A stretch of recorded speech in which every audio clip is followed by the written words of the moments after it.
Welcome to Tanya Lee's review of The Evolution of Desire by David Buss.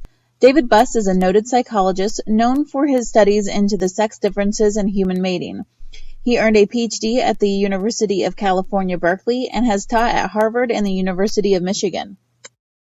The Evolution of Desire was originally published in 1995, and then again it was updated in 2003.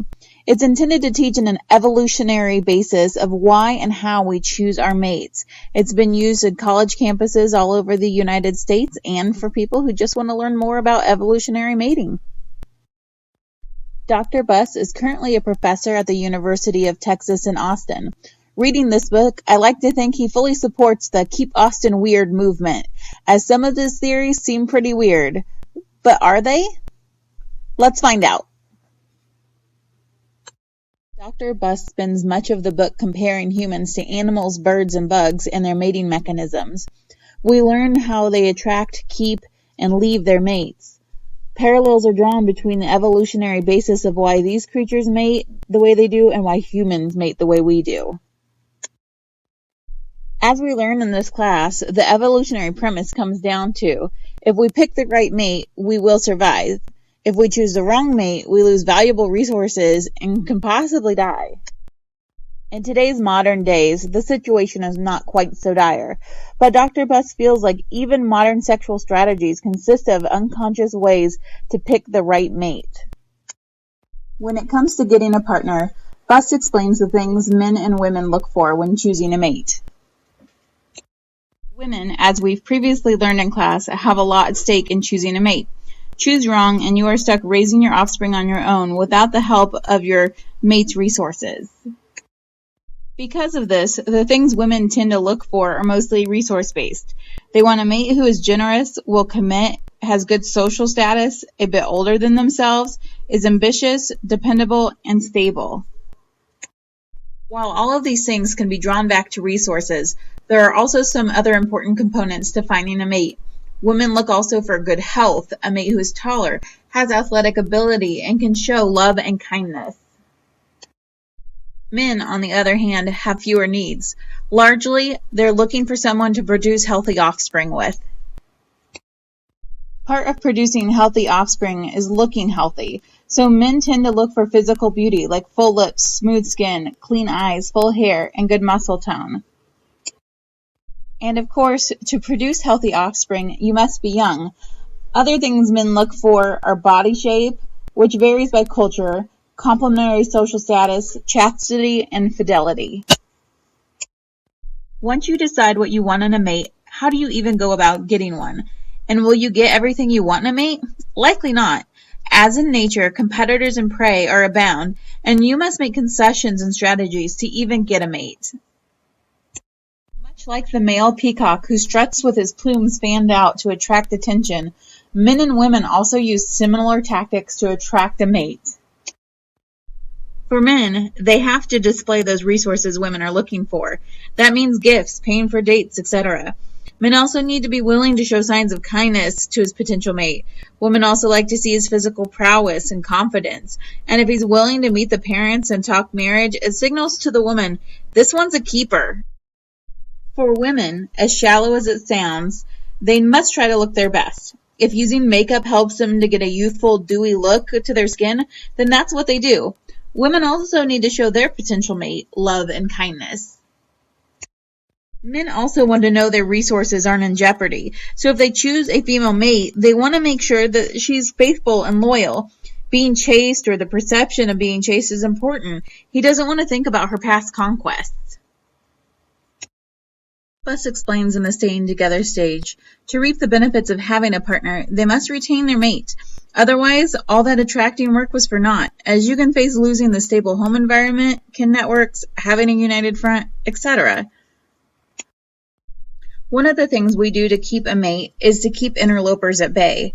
Much like the beetle who releases a funky scent to warn other beetles away from their mate, humans often stake their claim on their mates publicly.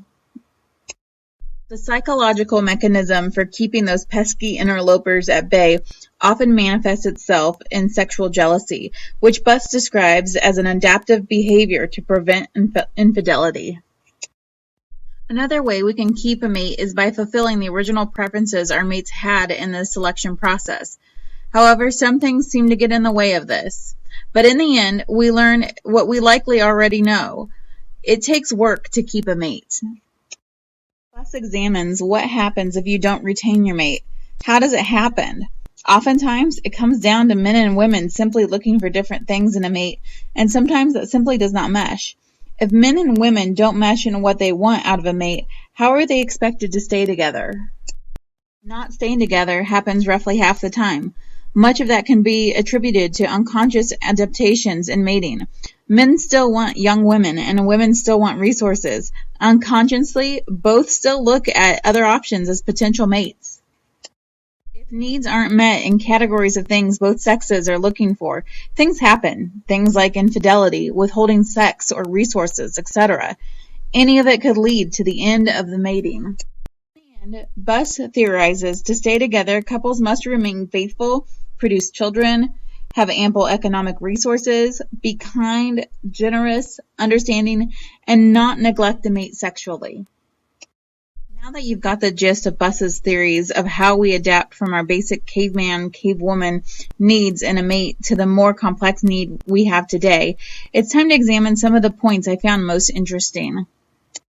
In Chapter 6, Buss examines the use of emotional manipulation to retain a mate, and it made this reviewer wonder just how devious humans can be.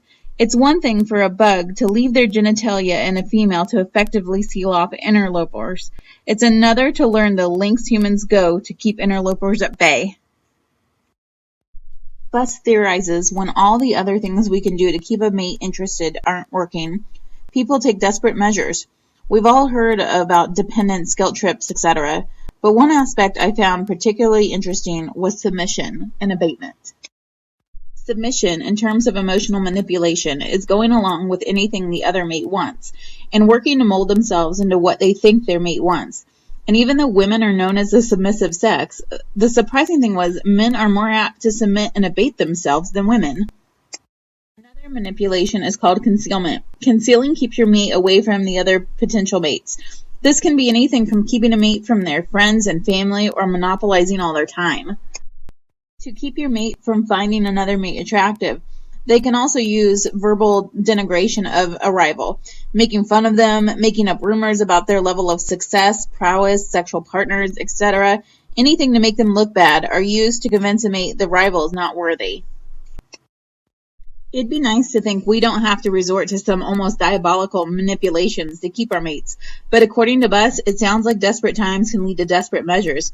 And hey, at least we aren't leaving our genitals on people, right?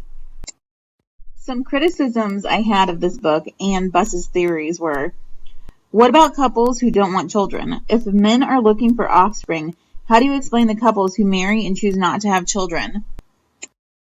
And what about homosexuals, bisexuals, trans, etc.? Buss briefly touches on homosexuality, saying homosexual men also place importance on youth and beauty, but what about mating for offspring? And the idea that men and women who are homosexual simply can't get a mate of the opposite sex and become homosexual instead seems pretty off. Buss uses a lot of empirical evidence to back up his theories, and while much of his findings do ring true, I feel like much is left out of an evolutionary stance on mating. Yes, we evolve and adapt to do what we have to do as a species to survive. However, I feel like there are major holes in what else goes into choosing a mate. It leaves out social constructs, homosexuality, people who choose not to produce offspring, people who choose bad partners, and gender equality. I think Buss is knowledgeable and topical, so I'd recommend this book for anyone who wants to study evolutionary theories on mating. Although weird, some of the parallels drawn between all those birds, bugs, and animals were interesting and entertaining. Much of what he draws on for attracting and retaining a mate can be found to be true. This reviewer maintains that evolutionary sexual strategies are only one part of what goes into selecting a mate in today's modern times. So remember, if a guy is making eyes at your girl, going all baboon and pounding your chest and bellowing may not always work.